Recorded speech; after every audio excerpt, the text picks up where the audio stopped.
Hey, it's Jolene at Lady of the Huddle. Let's talk for a minute about men and women.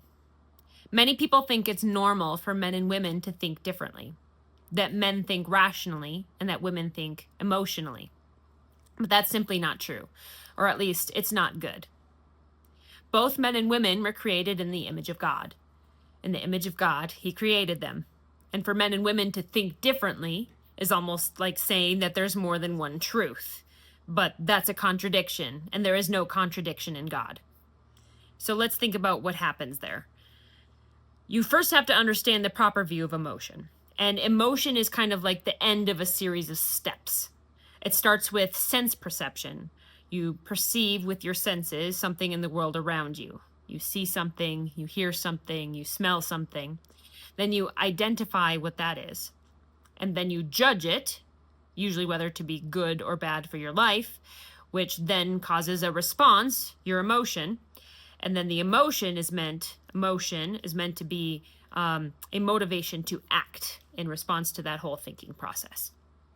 So when people are thinking emotionally, what typically happens is that they're making some sort of hasty generalization. They're jumping through that without thinking about it. They're not thinking with reason or rationally. And what they're actually doing is flipping the whole system upside down. And they're using their emotion as the basis for their thinking. They would say, like, okay, I felt this, therefore this is what must have happened. But first you have to say, okay, what happened? What is the evidence? And then you have to judge it to see if it's true or not, good or bad for your life. Judge your judgments. And then you can know what the proper response is, the proper emotion. So how did I get to that emotion? Judge your thinking as whether it was true or not. You have to think rationally. So human is the rational animal or the rational creature. And reason is man's only means for knowledge. So rather than starting with the emotion as your foundation, you have to start with the evidence. You have to say, okay, what did I see or perceive? What do I identify that to be? Is it good or bad for my life? Is it true or not? And then how should I respond with that emotion? And then that should cause you to know how to act. So men, to help your wives, if they're starting to think emotionally, that means jumping to that emotion and starting to use that as the foundation of their thinking. Say, stop, hold on, slow down, rewind. Okay, what happened? Okay, what did you identify that to be? Let's judge your judgment. And if it's wrong, if it's not true, correct it. And then that will lead to the proper emotion. And then you will know how to act in response.